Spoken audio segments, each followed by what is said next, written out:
Assalamualaikum, Shalom, Om Swastiatu, Namo Buddhaya, salam kebajikan.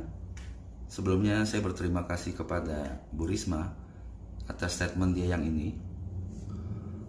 Buat saya ini statement yang bagus, statement yang semakin membuktikan bahwa pembodohan di Papua itu nyata dan dibiarkan orang-orang bermasalah itu dikirim ke Papua. Sedangkan CPNS di Papua, masyarakat asli Papua untuk menjadi CPNS saja dipersulit begitu. Nah, sedangkan yang bermasalah ini selalu dikirim ke Papua. Akhirnya apa? Yang terjadi korupsi, pembodohan. Orang Papua semakin tersingkirkan. Ya ini faktanya begitu. Sampai seorang menteri, kelas menteri saja bisa berpikir seperti itu. Artinya mayoritas pejabat publik di Jakarta itu berpikir seperti itu terhadap Papua. Bu, saya cuma mau bilang gini.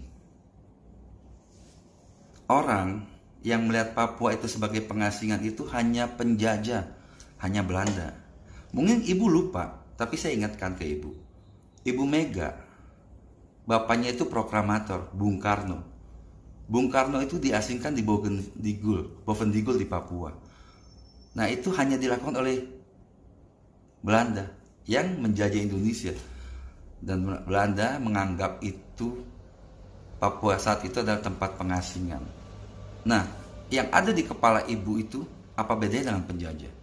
Kalau menganggap orang bermasalah itu harus dikirim ke Papua. Ginilah, nggak fair. Yang terbaik dari Papua diambil untuk membangun Jakarta. Sedangkan yang terburuk dikirim ke Papua untuk membangun Papua. Apa yang mau dibangun? Bu, harusnya ibu belajar pada sejarah ibu. Ketika ibu jadi wali kota di Surabaya, ibu pernah ditolak oleh mahasiswa di Kemasan. Harusnya ibu belajar. Atau minimal ibu tahu sejarah. Hanya penjajah yang menganggap Papua itu adalah tanah pengasingan. Apakah Indonesia menjajah Papua? Kalau tidak, maka berikan yang terbaik untuk Papua. Bukan mengirim orang bermasalah ke Papua. Apalagi seorang menteri sosial. Harusnya ibu malu dengan adik-adik Papua. Ini ada video adik-adik Papua itu peduli dengan Indonesia. Mereka peduli dengan tenaga kesehatan yang semakin banyak meninggal jiwa raganya untuk melawan COVID. Akhirnya adik-adik Papua ini terpanggil untuk mengadakan baksos pembagian APD ke Wisma Atlet.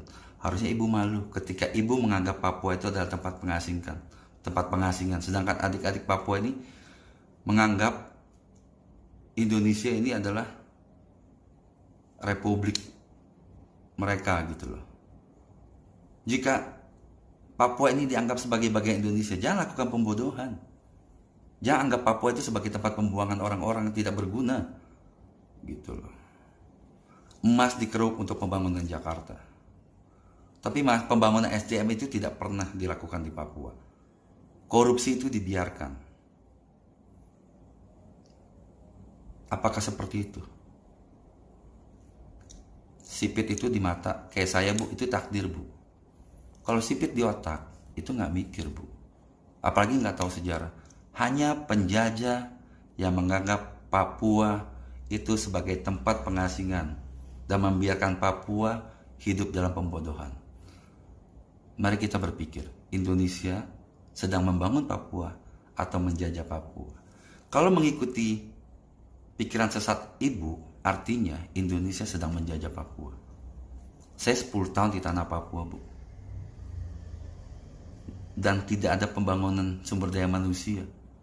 Bagaimana bisa ada? Karena mayoritas masyarakat pejabat teras itu berpikiran seperti Anda. Orang-orang bermasalah dikirim ke Papua.